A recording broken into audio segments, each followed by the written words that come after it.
Now you can unmute. Okay. Okay, can you see me? Hi. Hi. Yeah, Welcome, today. welcome, welcome. Hello, My everyone. beautiful Hi, Ushma. Indian lady, Madam Dileepan. Hi. Hi. We welcome you, Ibo1 from Sri Lanka. Thank Okay. you. So, Gayathri, I just want to say a little bit about Gayathri. Okay. She is absolutely vibrant, full of life, vivacious, a mother of so many children, okay, a counselor for so many people, okay, and she has love that will go all the way to the moon, back to the earth in so many cycles. It's just so immeasurable. So, people who often connect with her and have the opportunity, like I have had over a year now, okay, there's just so much love and acceptance. So much. You feel a certain sense of safety, and the conversations are so much heart centered. That's why it's called heart to heart. Okay. And she just has learned, she's gone through such a trial in her life over a period of her life that she's experienced right now. She's come through it and has so much wisdom on, sharing about some ways in which we can learn to be unapologetically ourselves. Because as I understand that most of us on this call, all of us on this call are women. All of us on this call have been brought up in our Eastern culture, conditioned to believe certain things and how we should be. Gayatri is embodied and one of those persons who's just been like, I'm Gayatri. I'm not Gayatri today, but I am who I am in this moment and I accept. So I invite you with a whole big heart, Gayatri, and thank you so much for coming on and sharing what you have to share with us. And I do want to have a show of hands. Those of you who are not on video, maybe you can give a thumbs up. Oh, and those of you who are on video, I want you to please put your hands up and give a show of hands that you do all that you can and hold a space for everybody on this call to be themselves, to keep their stories on Zoom. That happens in Zoom, stays on Zoom here today. Okay. With that, lots of love to you guys. Thank you so much. Come on and talk to us. Hey, hi. Good morning, everyone, and I'm wishing you all a happy Mother's Day. And today morning, I've been like given a chutti, like you're free from kitchen, and everybody, my children are around me, helping me with all the, you know, Amma, I'll help you. Amma, I'll help you. I said, just do this for every day, Why one day? So lovely, ladies and gentlemen, and so happy. Thank you, Rushma, for this fantastic introduction. And thank you for inviting me for this. So here I would just request each one of you um, to also ask me questions if you get little lost with my narration. And Rushma asked me, what topic would you like to take? So I said the best topic is about being yourselves, isn't it? That's one thing that we all struggle every single day. My question to all of you is just go back to a moment and tell me, when have you felt like being yourself? Even let's go for last one day. How many of you, what does like being yourself means? You can write it to me on the chat, or you can just tell me what is being yourself means. I'll definitely tell you my story, okay? I'm not going to disappoint you.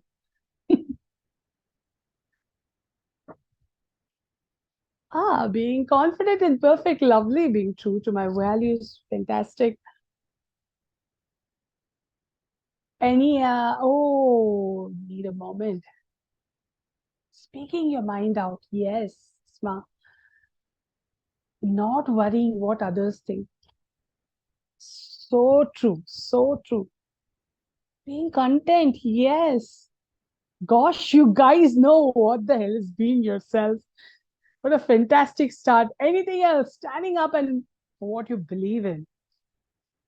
So being yourself is just being content, being fulfilled, and it keeps changing. Yes, that is also true. You can never say that being yourself is like, I wore when I was 5 years old, I had my frock and my dress, and I'm still holding that. See, I'm being myself. No, that is not being yourself. That is holding on to a memory. So, if I would narrate my story, I was a pleaser. Okay. My childhood has all been a journey of pleasing others. And typical parenting, every parent will say, be the good girl, be nice, learn to cook, learn to do sweeping and cleaning. These are so important and they're life skills, okay, but they make it look like punishment. Have you ever noticed our parents do that? Life skills like punishments. Oh my God. I hate, and somewhere deep inside women hate doing these things because I think generations it's given us, if you don't study, you'll do bartan, you'll wash vessels. And it's like drilled inside our head. And that is how I'm the youngest. We are three my parents, and I'm the youngest, means I'm the third one. And being the third one, I used to actually run away from responsibilities because my older siblings were more like parents to me. They are, my sister and I have a 9-year-old difference. My brother and I have an 8-year-old difference. And my parents were like grandparents. My siblings were like parents. And worst critics, okay? Worst. They can judge you like this. Now we are talking about being how not to be you is how the journey started. I know many of you can relate. And their biggest because they goddamn bugged that this bloody hell is getting away with things, so we'll be very strict. So the journey began with loads of judgment on how to be, how not to be. I come from a very traditional Tamil Brahmin family from Chennai. Even though my mom was kind of religious, which she likes to show, but it's just like, yeah, it's how things have to be. Wear a bindi, wear a sari, you got to do this. And I enjoyed doing this even without pushing it on me. But still there was a rule, okay? Authoritative feeling, it got to be like this. Then you go to school, same story. Sit down, don't do this, don't do that. Every time, every moment, there are judgments. And mostly from our own adults, like, be good. And the school was very horrible for me because I had bullies in different forms, from teachers to my fellow friends, because teachers didn't respect me. I was a last bencher. Obviously, the peers also won't respect you. You're a last bencher, good for nothing. That's how my journey began. Journey began with judgments and manipulating the same judgment as trying to be the nice girl, which I'm not. You try to be humble, try to be sweet, and nothing. It worked, it worked on, people love manipulation, right? We all pretend to be nice. And last bencher, yeah. And that's how the journey began. I was doing very well. I failed in seventh. I was a major failure, flunked, and had to do my seventh standard again, which I cried and went to another school. But there I topped because it was much more lesser syllabus and I topped. But the whole journey was so tedious, always living for another person. It should be a father, mother, sibling, friend. And I never knew who I was. I know you can all resonate with this. We have just borrowed all these beliefs. Wear this, eat this, do this, breathe like this. The only place we can be comfortable is the pot, isn't it? Going to the bathroom is like, ah, what a nice feeling. Nobody to come and harass you. I hope you're okay with this. I'm just sharing straight whatever comes. No editing, okay? So that is how things were. And yeah. So when this happened, I got my dad was very keen on me getting married because he saw that I could attract a lot of boys. I was, but I was scared of my dad. So my dad gave me a very interesting proposal because I used to bunk college. Education, I don't like education that much because I felt, what do you teach sitting in a classroom? You know? Education, real education is actually going and being there in the world. You don't need to know anything. So thank you, Anusha. So what happened was my dad gave me this two proposal. Look, if you fall in love, you lose freedom. If you want freedom, don't fall in love.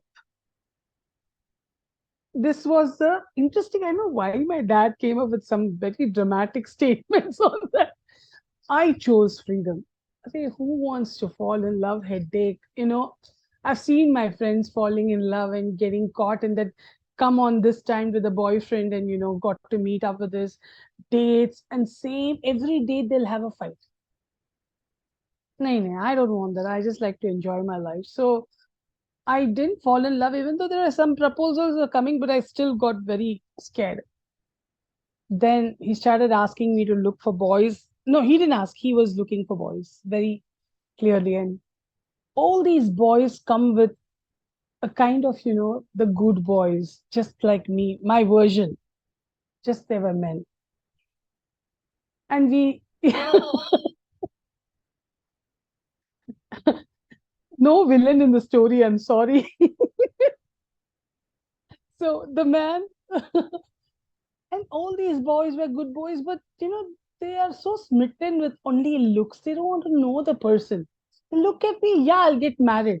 So every time they say married, I would like say, no, dad, I don't want to marry you. Dad had a tough time.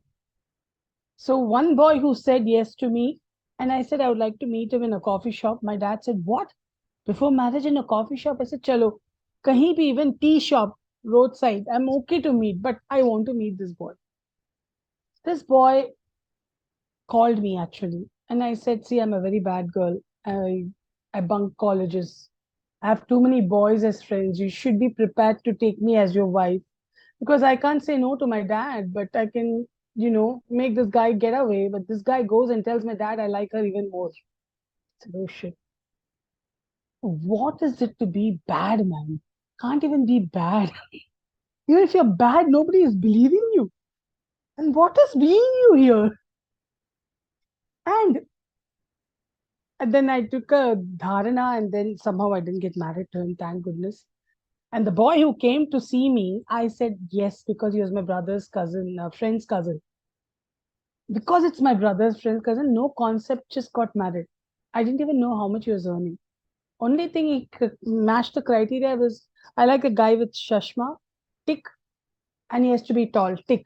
Itna self-respect, nothing, kuch nahi. What is self-respect? Grow up, get married, forget. And be a good girl, learn some cooking, done, life is set. That's what my mother did, right? That's what my grandmother did. So let me do the same. My sister also is doing that. Unhappiness part of life.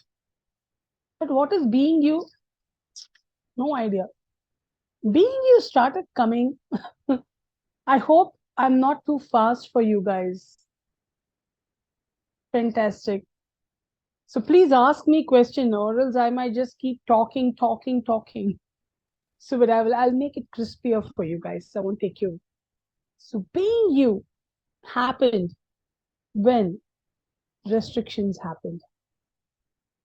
Even though the restrictions in my own family I was easily able to accept because I felt belonged there. I felt this is my family and I love them.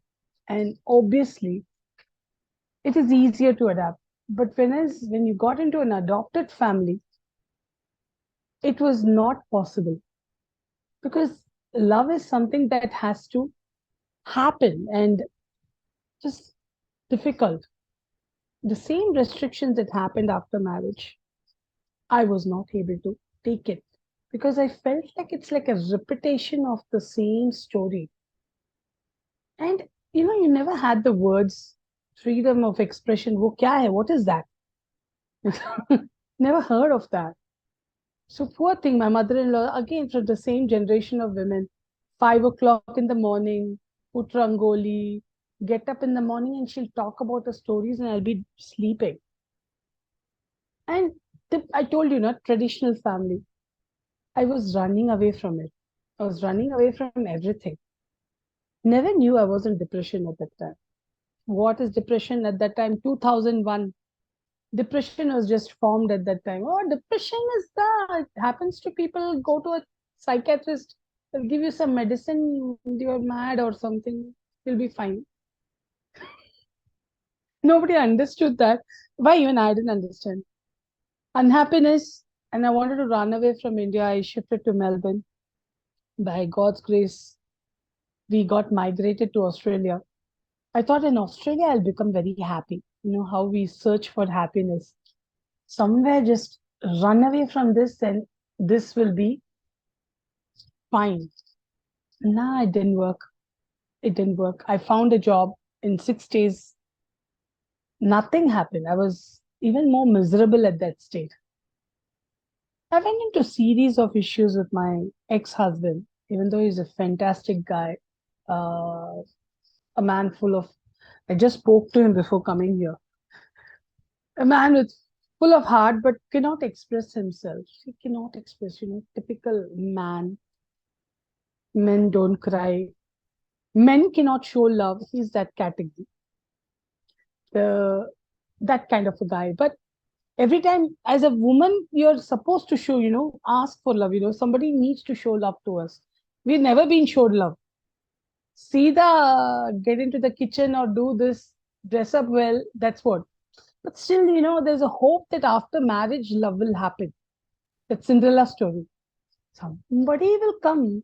Somebody will say, "Oh my God, you're so cute, so sweet. You did so many things in the house, and see, I am noticing you." And bloody hell, this man never noticed what I did. I cooked for him. I cleaned for him. When I was newly married, I was so excited. I want to be this good wife, the best wife. Used to leave for work at morning 4 o'clock, and that morning I just brushed, cleaned the shoes. Because I thought, that's the movies dekhte hai na. We see the movies, the good girl, and the romantic song happens. I was a romantic. I'm still a romantic at heart. That's why I'm able to describe to you like a story here. And I removed his lace and I kept the shoes when he was going to come to the sofa and said, he looked at it and he started shouting, "Who the hell removed the lace? Hell, what happened?" And my mother-in-law was laughing. She said he hates his shoelace to be removed. And I felt so humiliating. And then that whole day, my mother-in-law called all her friends to say, "See, my son is angry. He's taken up like his dad. So proud of him." And I was like, what? Who will be proud of being angry? For family tradition, you've got to be angry. Kahan ka pata nahi. 8 years of marriage went in complete misunderstanding. You angry, I will be angry. You kicking me, I will kick you. No, nothing being you. It's about all reaction process. If Rushma smiles at me, I'll smile at her. If she doesn't smile at me, I'll say, "Hey, I don't want to smile at you."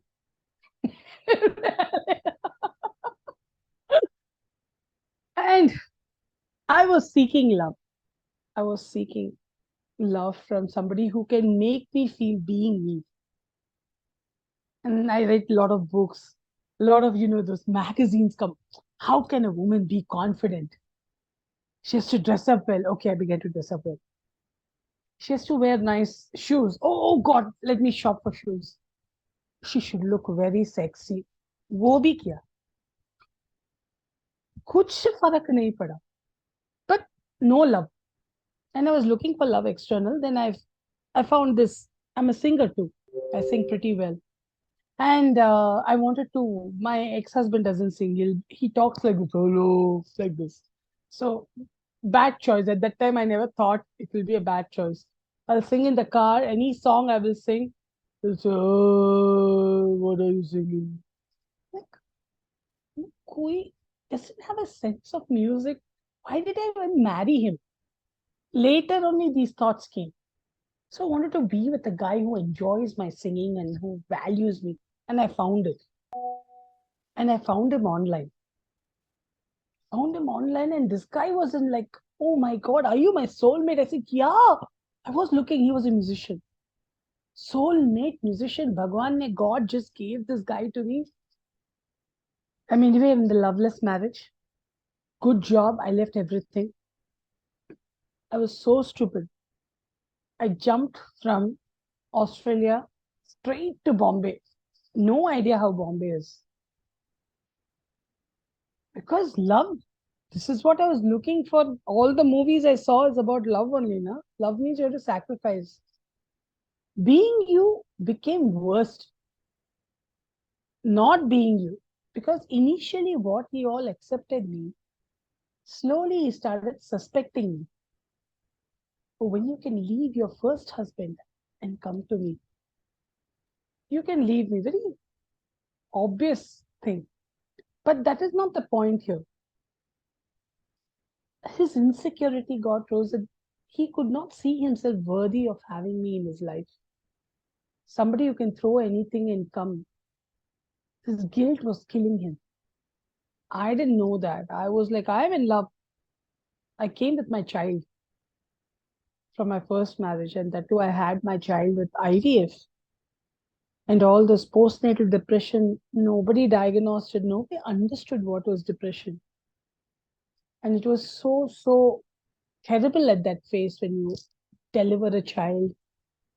And suddenly all the attention goes to the child. And anyway, you never got attention. You know how a mother feels, We don't have the words to point out. As a woman, you all understand how it feels when you never get attention and you get some attention and that also goes. And I never loved my child. I never loved my child, even though I wanted her badly because everybody else had. I wanted a child. But the same child became my major guilt to stay in the second relationship, which was very traumatic. 6 years of mental, emotional torture. Even though I believe that now I have committed to this man, I am not going to go anywhere because the whole world was shaming me. People who know me, like, a girl who is respectable from a respectable family, why did she even get into this? That too, I didn't marry this man. Straight into live-in relationship.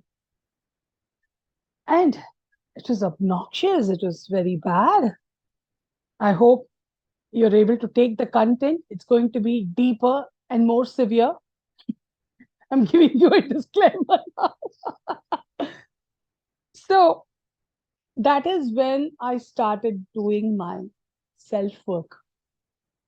When you are in the most toughest phase of your life, self work happens. I'm sure most of you can relate. If I asked you, why did you become a therapist? Why did you become a counselor, psychiatrist? Everybody will have a story. Everybody, if I ask, everybody will have a very interesting story. My story was this. I began to really find that why did I even go to this man? I went to past life regression, nothing worked. Nothing worked. And that is when I met a lady in the group where I did EFT. I did EFT with Rangana Rupovi Chaudhary. I am sure Rushma knows her. And that is when I met a lady who I openly shared about this. And she came to me. So she asked me, so you're a Tambram, huh? You're a Tamil? I said, huh. Oh, very nice. My husband is Tamil and he's good for nothing. I was wondering, why did she even come to me to talk about this? Is she wanting to try to connect to me? She said, yeah, I want to connect because I don't like tambrams. They're idiots. And relationship is not going well with my husband. I said, okay, then why are you? But I like you. I said, okay, fine. Then she started connecting to me regularly. And I would avoid her. I would avoid her because I was getting more curious about her husband the more she's bitching about it. So who is this guy from my community?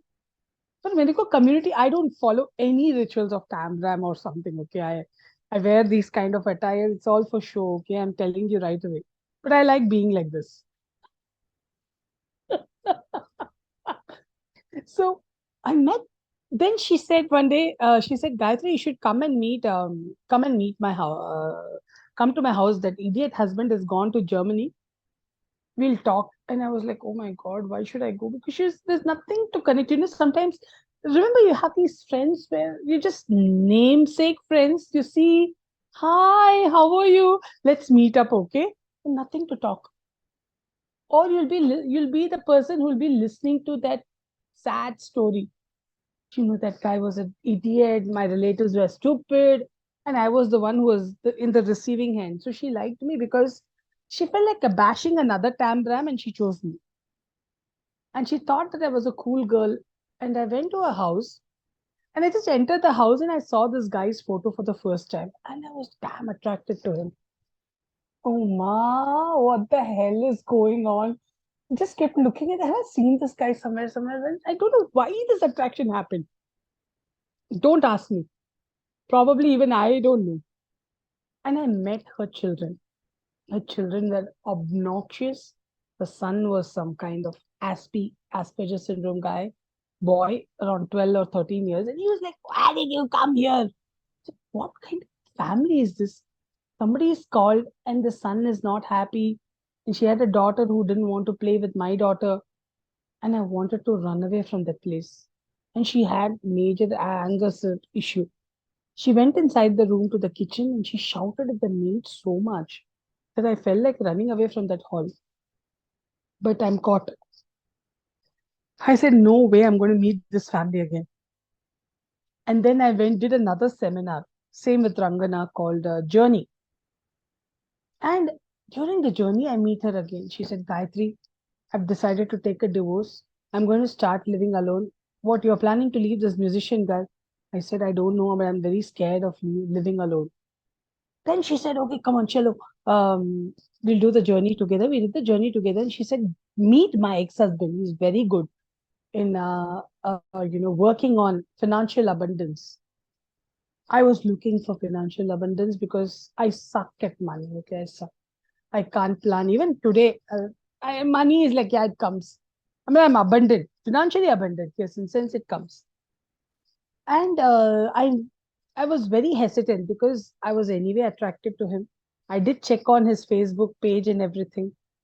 And I he used to write all this philosophical stuff and stuff. But I thought this guy is such a waste of time. He writes about big words called love and can't keep a wife happy. One day I messaged him in the group talking about love. Are you really in love? Have you ever experienced love? And then he gave me some philosophical, spiritual thing that I didn't understand. Then one day I went for a movie or something with my ex. We both were going, and then I see this guy in the same movie theater. I said, bloody hell, this lady's husband, why is he keep on coming there? It's like, kya bolte? It's like, magical story, love story, kya ho raha hai? Again, I see this guy. And I could not take my eyes off from him. And then he gave his number to me. I messaged him because my musician guy he suspects me a lot. So I can't talk to any other guy. So I pinged him and then I met him. Then I had an appointment with him in the first meeting, 4 hours session. And I was like pouring out. And then after the session, he said, Gayatri, you want to come for lunch? I said, no, I have to go to my daughter. And I left. Then on the way, something was striking, and what is going on? And I went home and I called him. This man didn't pick up. Then I made him 10 calls, missed calls. And then he wakes up and he picks up the phone. And I said, can I say something to you? I need to say thank you for your time. He said, yeah. I just want to say I'm attracted to you. I said, it just came out from the mouth. Sorry, this is me. I'm actually being me slowly. Taking you to the transition. Being you doesn't come with any planning, okay? Being you comes with the space that you get. Right now, I'm being myself because I have that space. I can't be myself with Narendra Modi. Probably I might not. Or with Amitabh Bachchan, I can be myself. I don't know. I don't know. I'm quite unpredictable. So when I met this guy, he said, that is when I realized it's a fantastic space. And I love the way this man thinks and behaves. And then we got into a relationship. And he said, why don't you come to Pune? I was in Bombay. I said, why do you want to come and live? I said, I can't live because the kids are there. Because his kids and I don't like each other. His kids are the one who was like the rude kids. And I said, what devious plan does this God has? Gives me a fantastic man and horrible kids. It's a horrible scenario. And that son hated seeing me in his house again. Oh, you again, huh? Why did you come? And his father never said anything. And with this man, every space is acceptable. By the way, he's my guru, okay? He's my teacher. If I'm like this, thanks to him. Every space is acceptable. You can talk anything under the sun and he'll be very open about it. That is when slowly the transition happened with me. I started being me. Being me means I can speak anything. And I had the space with my man where I can talk. Slowly, I connected to the children with my own daughter being there, and they bonded very well. So I'm a mother of four. That's a different story because it won't be enough for you guys to take it. But they, I, you know, I left the ego as a mother, as a woman, and became a child to connect to them. And today they are my biggest support. My oldest son just loves me, and loves me means what? We fight every day, but that space, you can be yourself. All the children. So I have three children. And within 1 year, I was 38. I never dreamt that I will become naturally pregnant because my doctor said you're fat, PCOD, or whatever things, you can't be pregnant. That's why I did IVF. And one day Dileepan saw my hand and he said, Gayathri, I think you'll have one more child. I said, are you mad? At 38, who's going to have a child? He said, you'll have a child. Just wait and watch. And within 6 months, I conceived. Could not believe. I took a picture of that, the pregnancy kit. Could not believe. The whole world was like, are you mad? You never got married. My doctor was the first one who said, you're a mad woman. 3 kids. You didn't get married to this man and you're having a child. Out of wedlock? What's wrong with you? I said, I just didn't believe in that. My mom was alive at that time. She's no more now. So she called me and she said, I'm surprised. Can I ask you? She was very amazed that she asked me one weird question. Okay, this is from my mom. So please brace yourself. I'm already preparing you. I don't understand. How do you get men so quickly?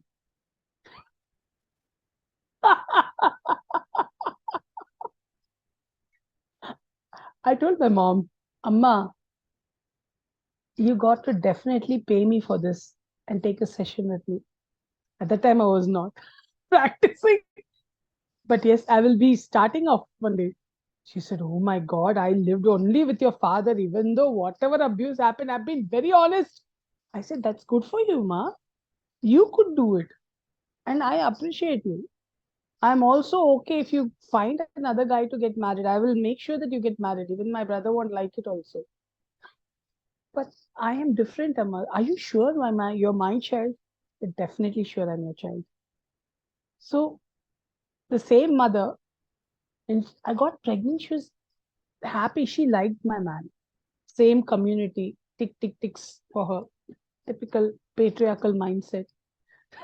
But she loved him. She loved the way he was taking care of me, A mother knows when her daughter is happy. I know you must all can resonate with that. So I had my child single-handedly with no support system, leaving my children next door neighbors ke ghar mein, and went to the hospital, delivered the baby, and sent Dileepan back home so that he can take care of the kids. And I was happily, I never had postnatal depression for my second child. That is the funniest thing because I was ready to be a mother emotionally. I didn't have any pressure to be a mother. I became a mother. Since then, I I went through again the next term of depression. And through that depression, I realized that I'm not doing much for my life. Family ho gaya, bacha ho gaya. What is, the need to do something. There'll be a point for all our women, our restriction, our blocks where even having a fantastic family is not enough. I'm sure many can resonate with that. You might be having good money, fantastic family, everything working for you. Still, something is missing. I really wanted to do something to the universe. I never knew until that depression happened during COVID. Yeah, I am really grateful for my depressive states. Thank you for that. During COVID, when that happened, I Dileepan took me through a therapy, and which I only go with him because you need a safe place when you're opening your heart, right? Somebody who can hold you in that space, not judge you. And during the process, I realized that one of the reasons I stopped working was because I was sexually abused when I was a child. And my mother would go out for movies. My mother is a movie buff. Even I am a movie buff. I'm very dramatic, okay, when I narrate anything. So I'm like, this is how it happened. Everything will be very dramatic. And so my mother would give the keys to my the house owner's house. And there was a 65-year-old guy who would often say, "Oh, I will give you the keys only if you kiss me." And I actually named him as Kiss Me Tata, Tata as grandfather. And that's an incident I never knew was sitting inside me as a trauma. And I didn't want to leave my children alone and go. I had a job offer that paid me very well, but I sabotaged it. And that's when I started seeing, oh my God, I'm self sabotaging this. And the fear is if somebody abuses my children, I can't take it. And sexual abuse is a cycle, right? It can repeat. If you're holding on to that story, any story has a repetition pattern. I'm sure you can all relate to this. So when that happened, I felt no, my children can take care of themselves. I will open up to financial abundance. And that is when my journey as a counselor started.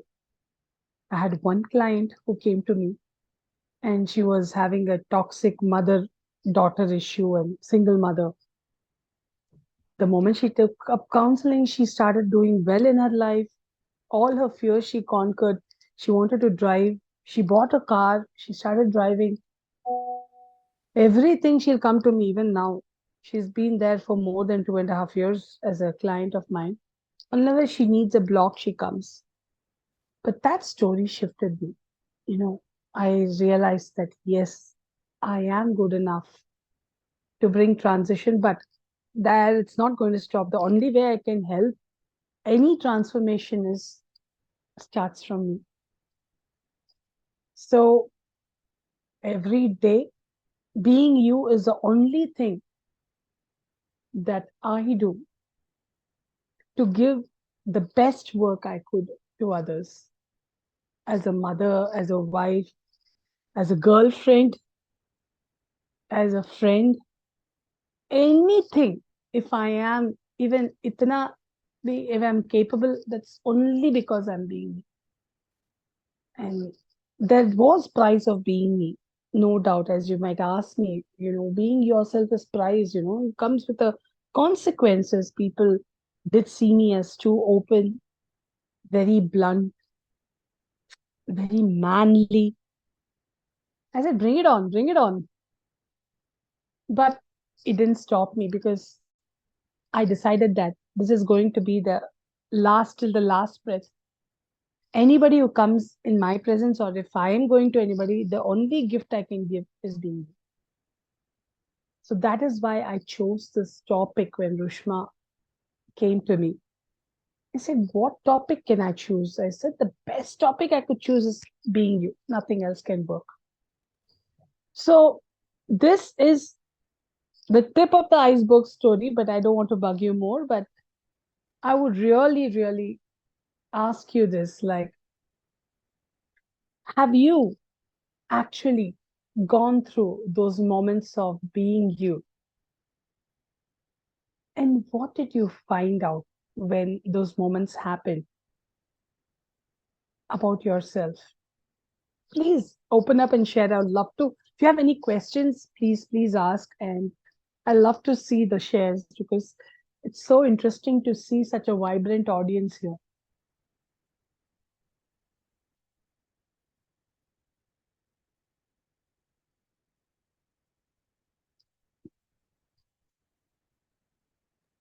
Hey everyone. So, any of you, if you have questions, you have shares, you want to tell Gayatri, some of you are messaging me, ma'am, I totally love this woman. You can always unmute and even share that with her. I love you too.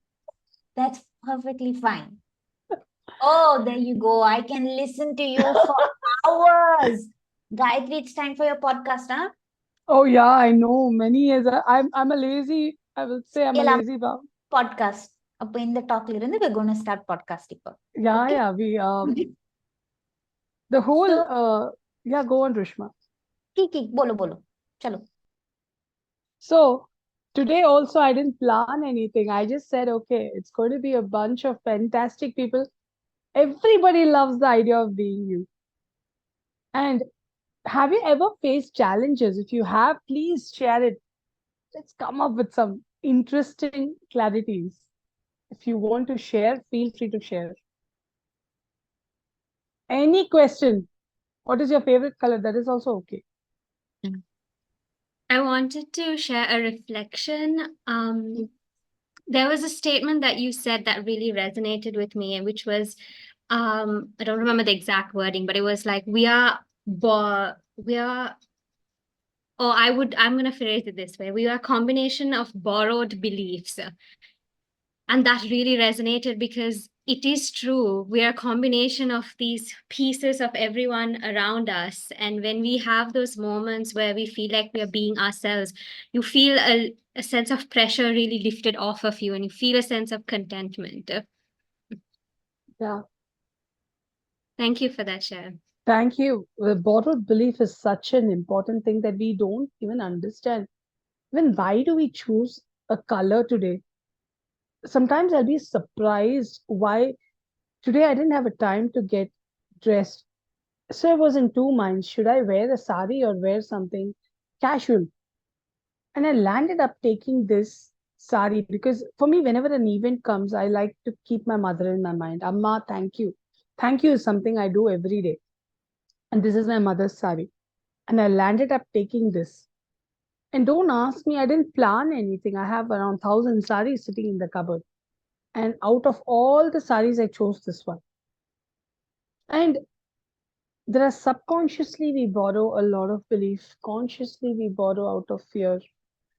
And you know, as somebody said, you keep changing, you keep evolving. And you can never say that this is me at this point of time. If somebody asks me, hey, who are you, man? I said, I don't know. What are your qualifications? I don't know. I can't say anything because I don't right now. I'm living in the moment. I cannot borrow anything from the past, even every qualification I have, or it is irrelevant if I'm going to hold on to that identity. Even identities, I am this, I'm a woman. Every identity comes with the consequences. So yeah, it is it is very important to understand that are we able to get out of the borrowed belief if it's not working for us? There's nothing wrong in having a borrowed belief. See, who are we to judge? And now you wear a burqa, there's nothing wrong. It's a borrowed belief. I wear a kumkum, it's a borrowed belief. It serves the purpose and it makes you feel grounded to your who you are. That is perfectly fine. But when it doesn't apply to you, are you willing to let go of it? That is where the challenge comes, isn't it? Yeah, absolutely. There's a really nice share as well. Thank you. I was thinking that I was Yeah. being me all this time. I'm Because sorry. there's a share on the chat that says, I was thinking that I was being me Yeah. all this time. Because to be me, I will definitely have to break the boundaries and the rules of life. But your courage is really admirable, Gayatri. Thank you so much. Oh, I'm we have another another one. one. Okay. Same, she's full of energy. Unfortunately, I'm unable to switch on my mic. Oh, I'm sorry to hear that. Can you do it now? I feel like I'm actually going through I want to do something for myself kind of stage in my life right now. I could resonate with that thoughts of yours, but sometimes it's really hard to find the space. I want to know what I can do to encourage myself to get that space. Sumaya, before Gayatri shares, what I just want to share with you that what I love about her share also, she said, I want to know what can I do to create that space for myself. You're already halfway there. Gayatri, over to you. Uh, Sumaya, whatever you said, be more specific on what is it that you want to break. That's the first thing. Uh, Let me give you an example, but you can definitely share because I'm looking forward to your specific need. For an example, while I was doing NLP with Rushma, one of the biggest thing I was sharing was I really want to be financially abundant. Now, why do I want to be financially abundant? Is because I have dreams. I want to go for regular vacations. Simple, stupid reason, okay? I don't want to buy 5, 10 houses. No, a headache. You live life, live completely, and die. That's it. Enough. I wanted to go for vacations. I wanted to buy kids ke liye, things, and um, I love to chill out all the time. I don't have major ambitions. They're all painful things because then it becomes a goal setting. I'm not a goal person. Now, to understand financial abundance, you need to feel money. You need to be content with who you are first. You need to be grateful with what you have right now. When you ask for something I want out of scarcity, then that want will be like, somewhere far away. So, what I applied in my personal life is if I earn 10 rupees, okay, if I earn 10 rupees in Indian currency, sorry, so in 10 rupees, I will be very happy for that. And yes, yearning depletes the energy. I'm already grateful for the 10 rupees. And that itself makes me feel rich. And the 10 rupees now, I don't keep all the 10 rupees for myself. The next stage that happens with 10 rupees is how can I contribute what is not, to somebody. Everything I earn, I don't do this like charity. No, I don't do for charity at all. Sorry. I would be happy to see people around me where they flourish in their life, in their career. So what happened was last year, which is a very important share. Thanks for this question. It's coming up now.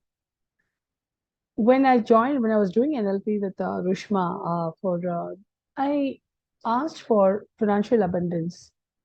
I never realized that I was never happy.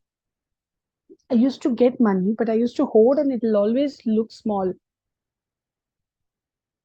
When you keep collecting things, you feel, Array, I have 1,000 saris, okay? Sometimes I feel, really, why so many? But sometimes you'll feel, I don't have anything to wear. The scarcity mindset. So what happened was, the last year, June, I decided I was talking to my niece. She just left her government job and she was in depression. She said, Gayu, I don't know what to do in my life. I listened to my mom, I listened to my husband, and I left a job and I don't get respected for that. And something stuck me. I said, what do you want from life? I asked her. I don't know, Gayu, anything. I don't want to go to a job, 9 to 5 job, and do anything. And I said, how much money will be enough money for you? She said, I was doing her sessions with her regularly because she's in depression. So I said, you got to pay me something. I can't do it for free. You got to pay me something. And she paid me reasonable amount, but she always saw herself not having enough money. She said, I will have this much money would be enough. So I said, okay, fine. Then you join me and start helping me for work. She started with her appointments, for my appointments and everything. And I paid her the amount, which is more than the market rate. You won't believe what happened.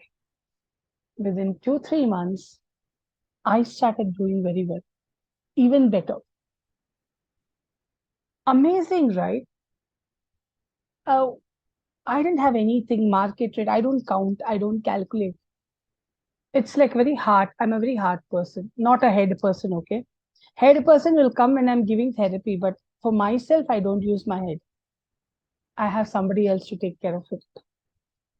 And I give it to that uncertainty for that. But after that, that child started actually flourishing, working. She started becoming my social media. She doesn't know anything about social media. Even I don't know. She does all my back work and everything. Right now, she's still there. Every day, she helps me with my work and she's at home. She doesn't go to work. My sister is not happy because she's closer to me now. That's a different dynamic. So, my sister, like, what kind of job are you doing? Good for nothing. Job means 9 to 5. Again, we have this hierarchy about jobs. Hierarchy means superior jobs, median jobs, inferior jobs. And this is the root cause of all problems. When I migrated to Australia, we went with $4,000 in 4,000 or $6,000. No job. We just migrated. I decided I live in clean toilets. If I don't get job, I'm good in clean. I love cleaning toilets, okay? Trust me, this is not a joke. I'm telling you that. I think I'll clean toilets. I survived because I was very open to any uncertainty. Probably that can give some kind of a breakthrough. Then uncertainty will come only when you're sitting with abundance. J.O.I.N, whatever happens, you'll do. I hope you got your answer for that, but you specifically, if you're open to share what is the exact thing, you're open. You don't have to be forced yourself to do that. We can talk about it. Probably can help many people to have their breakthroughs. Somehow there's an issue with the mute and unmute. I don't know what's going on, but thank you for your share. I want to go for my higher studies and complete it. And also financial abundance too. At the same time, I don't want to do anything at the cost of my child. How old is your child, Sumaya? Okay, Sumaya, no problem. 2.5 years. Oh, one child? Only one?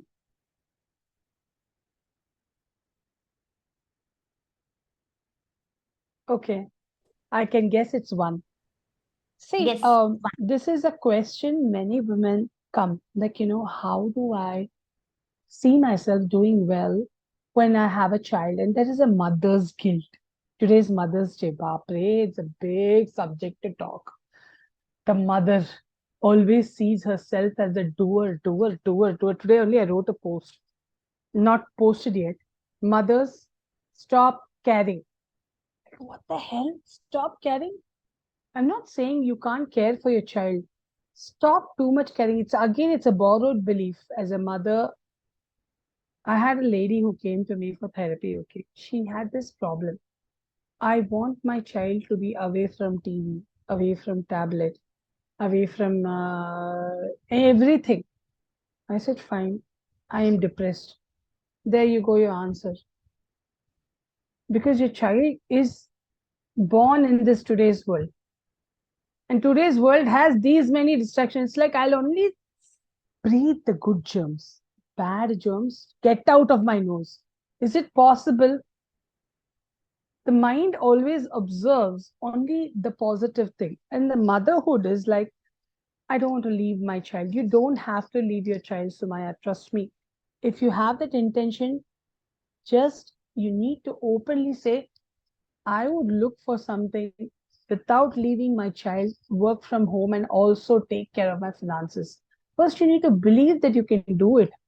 You're talking to a woman who's sitting from work, home, and working. I have 4 children. One of the fears is going out. And today, what I manifested, I'm sitting here. I work from home. I have clients coming all over India, all over, even abroad, they come here. So, to have, and whenever they visit India, they come and meet me for their therapy sessions. So, it is possible, but do you believe in that? Is the question.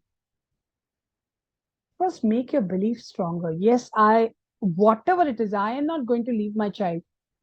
I will find something will come to me while I'm taking care of my child. That is the first belief. I hope you got it. Second is, you can have your financial abundance anywhere. You don't have to go out and work. This is a blocked mindset, again borrowed. You got to go out and work. The movies, the books we read, Sydney Sheldon, all those women like, I want to go and do big money. You notice there's nothing called enough money. Even if somebody gives you 1 crore, it's like, Hare Bapa, how to manage. You need to first understand that, like how I asked my niece, how much money will be enough money? The more specific you are,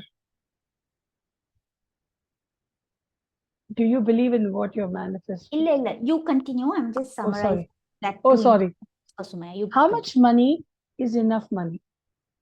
One of the reasons when we are very specific, we will actually start believing. That means we are making small changes in our own head by saying, oh, I can't need that much. See, we are living among fear, okay? Fear is sitting right across you, right next to you. I can see it. A fear of whether this program will go well, fear of what to cook next after we go, fear of, yo, I got to see this husband of mine and this boyfriend of mine. Headache. You got to pretend. That's the world we are going in, and it's there. But the thing is, what you want specifically, you need to ask even every day, what do I want? And it's not a joke, okay? My life, just because I'm energetic doesn't mean that I'm always getting up like this. No, ma, no. I'm a depressed soul. Every day I get depressed. I'm not joking here. I work on this. Every day, the amount of stories I get through counseling. You all know, you all have been through this. I got to work on myself. So, if you really want to know, the more specific you are in your wants, abundance is possible. But if you're not specific and if you already judge, oh, it is too much, I can never go out and work. I can never stay in my house. There's a belief that women can't earn when they have children. No. That's a completely wrong belief. It's time we need to change this. I have 4, not 1, 2, 4. And I'm the primary earning member in the family. Primary. And it can only be possible. And 2.5 years ago, I was not earning a single penny. That's me talking to you. And I'm not joking. So, Sumaya, if you are open, then it is possible. All you need to do is, after this program, specifically ask what is it that you want from life. Yes, Rushma. Yes, I just want to qualify just one thing. Gayatri, confirm for me. Sumaya, when Gayatri says if you're open in this, she's not talking about an open mindset. You're referring to like creating the openness to receive, right? Like, do you believe? Am I correct? Yes. Just Yes. want to qualify because those words can get lost in translation. You're Okay. not talking about like open-minded human being. You're shut off. That's why you're not Thank doing. you. Okay, I'll talk about receiving a little bit of it, okay, Sumaya, or Yeah, to all please. of you. One of the reasons that I could never attract money in one point of time is because I hesitate to receive. I never thought I'm deserving enough. If somebody gives me something, I used to get scared that am I getting into their obligation? I got to be obligated. You know, we all have this fear. If I give you something, if I give you 10,000 rupees or a sari or a dress, oh my God, why did you get it for me? We don't even think we deserve it. They got it for you because, man, you're there. Hello, your presence matters. I would never ever take it because, again, this is a borrowed belief that don't show when you receive that excitement. This is a belief system. Deep parenting values. You know, the mother would tell the child, shh, chocolate there, don't pull it out from the child, from the person. Be very okay, be good and take it. And we actually write a script, you know, how to receive. How stupid this can be. Do I deserve? Do I deserve love? Do I deserve money? Do I deserve pampering? Everything is a doubt. Yes or no? I'm sure everybody can resonate with this. So you underestimate yourself, always underplay. Only when I got out of it, I was able to receive. And receiving happens is I deserve. Am I right, Rushma? I'm hope I'm clearly giving that only. Yeah, I mean, I resonate with that completely. And Come, yeah, go just on. add on to what Gayatri said, for all of you, there's this tiny thing that you can do, okay? It's 3 questions. One is what Gayatri already asked. We will layer on. Okay, I just did this yesterday also with someone. When you're doing this question, first ensure you take a breath in through your nose, long exhale through your mouth. Okay, put your hand on your forehead like this, and ask yourself, what do I think I want? I'm putting my hand down only because maybe it will block the mic, okay? What do I think I want? You ask that question. Take a breath in, out through your nose. What do I think I want? Whether it's with finances, what do I think I want with finances? Then once you're done, put your hand on your heart space. This will be Gayatri's favorite one. Okay. What do I feel I want? Okay. So your emotional space. What do I feel I want? Then you breathe in, exhale, bring your hands to your gut, our intuition. Intuitively, what do I want? A breath in through your nose and out through your mouth. Ask yourself these questions and have that your thought, your cognitions, your emotions, and your intuitions. A lot of what Gayatri is sharing is so true. A lot of us go with, oh, I feel my mom might need this. I feel this can happen, that can happen. So just ground yourself with all three and start recognizing. You'll have to figure it out. There's nothing that I can say this is right, the thought process is right, the emotion process is only right, the intuition is only right. So you want to try and look at all of these aspects when you're answering these questions. What do you want from life? And what do you think you want from life? What do you feel you want from life? Intuitively, what is life asking you to take from it? I hope that was helpful. Gayatri, over to you. Oh, yeah, beautiful. Rishma, I love that exercise. What you want is always important. And actually, having kids, having this kind of relationship, that doesn't stop you in being who you are. The more honest you are with what you want, even the darker side of you, which we don't actually acknowledge, that is also relevant, because the more we suppress it, that actually ruins our life, isn't it? We suppress anger, we suppress jealousy. Yeah, Rishma is writing that, yeah, we suppress everything. And when we suppress, obviously we don't see deserving. So it always starts with specific thing. What do I want? And then the process starts. That's how even I start my work with anybody. Whoever starts, I'll not only talk to them. I say, what do you want from life? Because it's like a map, GPS map. To go from one place to the other place, until you say, what do you want? How would you know what is the process about? Receiving is so hard. Yeah, I know. We need to have a separate session on receiving. Receiving love, receiving attention.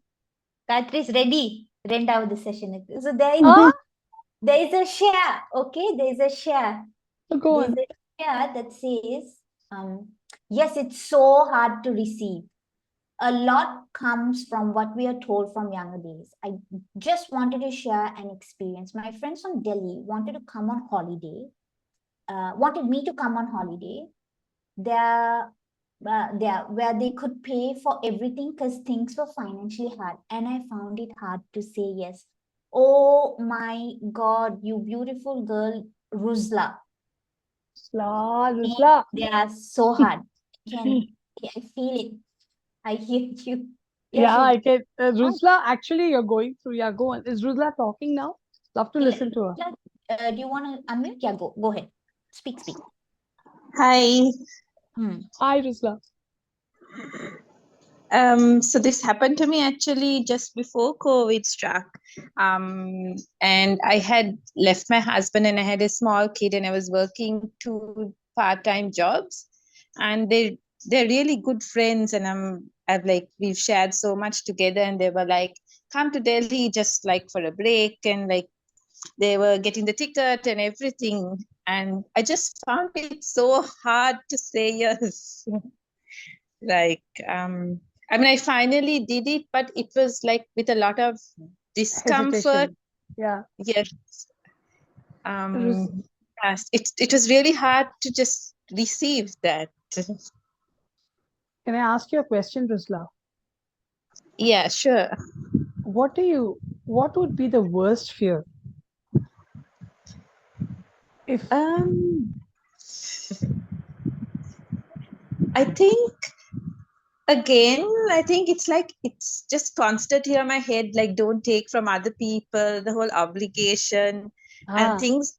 So logically I knew they would never do that to me, but it's like I could hear like from my younger days these voices of being told, like, make sure you're independent, don't bother other people, you know don't rely on anyone, things like that.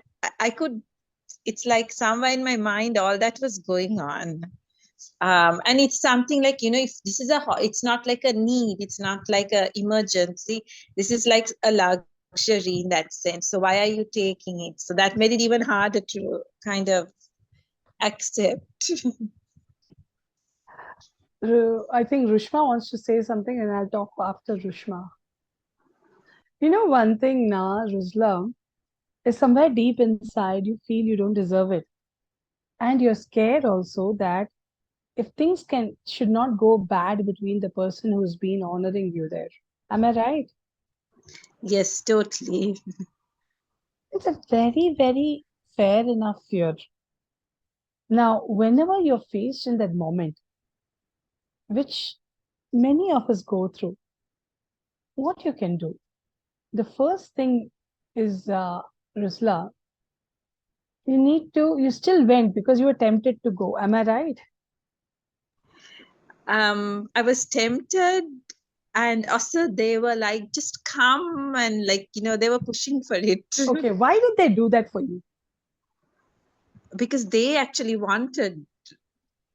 they What? wanted to, like, for me to come to Uh, actually give in that sense. why Yeah. they wanted you to come? What is Um, it that you're giving them that they are willing to pay tickets? What is the value you're giving them that they are willing to give that? I mean, I think like our history and our friendship. And it's like our love for each other in that sense. Fantastic. So you believe in that? You have that same warmth towards them? Yes. Do you think that you deserve that?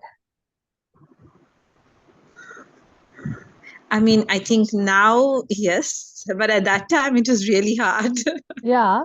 Even now that memory is coming up, or somewhere you have this doubt, isn't it? I guess like, because when you mentioned about the whole receiving, it was like really resonating how hard I found it at that time. Yeah. So somewhere you had the doubt whether that love is really true or not, because you don't know that you are capable of that kind of love also.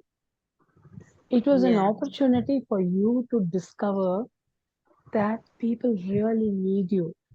Money does not matter at that moment. yeah. And And I think, yeah, go on. as in, I think also I had not kind of felt loved by a lot of the others at that time. Ah, yeah, that is where we will be processing that, because it is a doubt that I am not loved enough. And at that time, it was true, because when somebody loves you, the first thing is, really, do they really love me? Yeah. And you don't have to beat yourself for that, because it's like, it's like a God sent opportunity that somebody is paying for you. And you definitely add a value to their relationship. Something about you is really valuable. So, if you notice, both are equal. They have not gone above you by paying the tickets.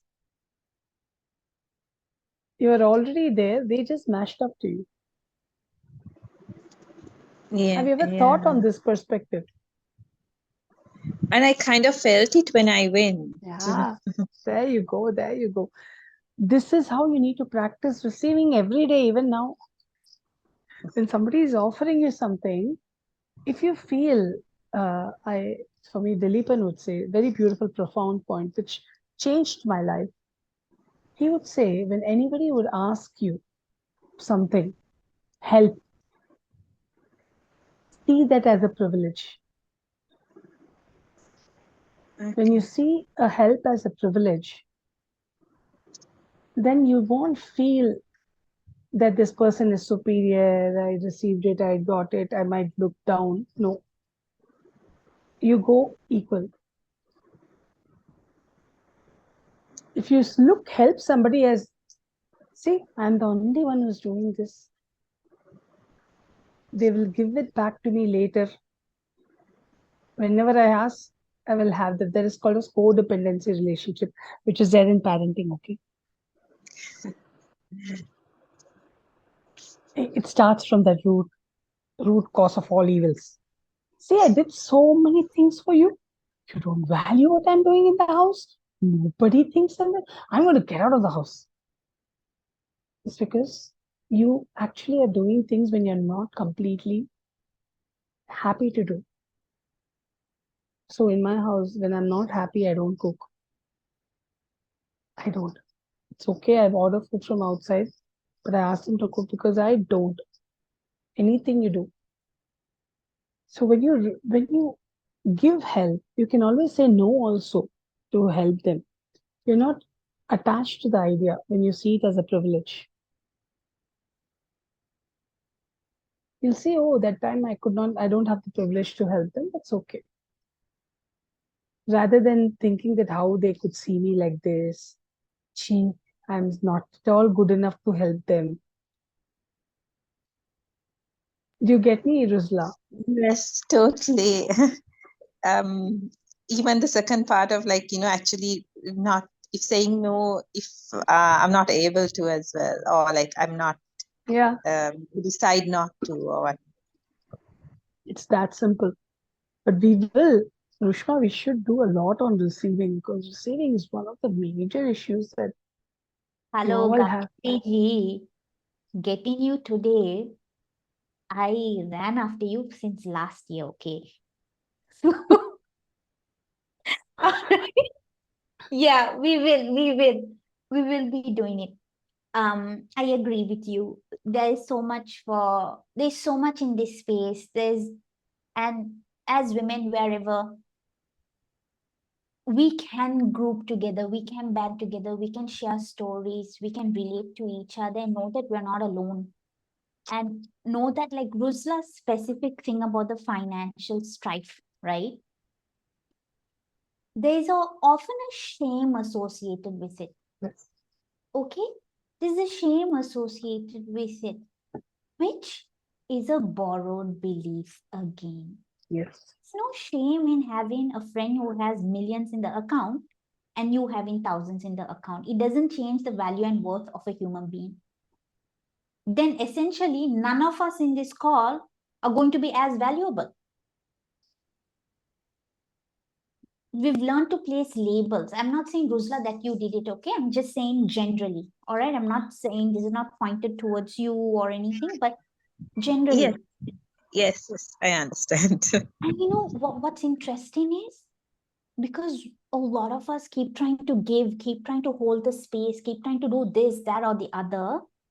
We don't even realize when all of this is creeping up on us and we haven't taken the time and space to unpack. This is where I wanted to just talk about. I mean, I put it in the chat. Being you is something you want. You want to be you in a certain way, but oftentimes we have been trained and told and conditioned that needs are more important than wants. Do you really need it? This is the want, right? So why investing time? First focus on your needs.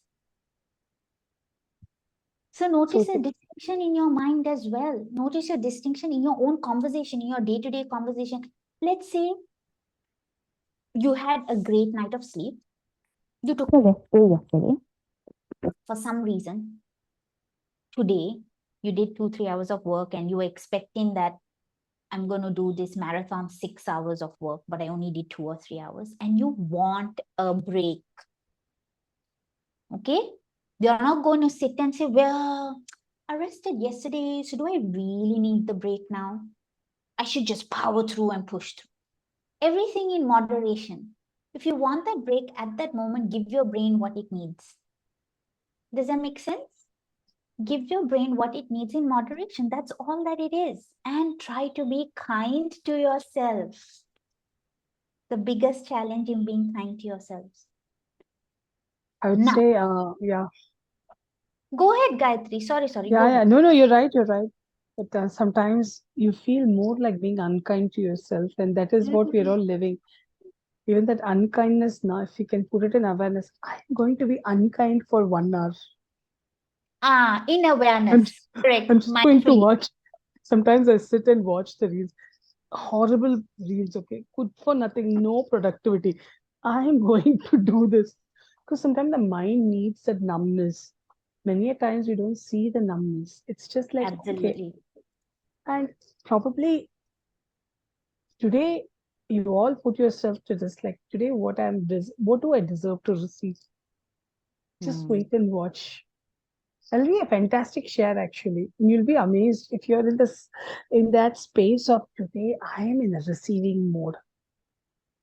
And the whole day I'm going to receive.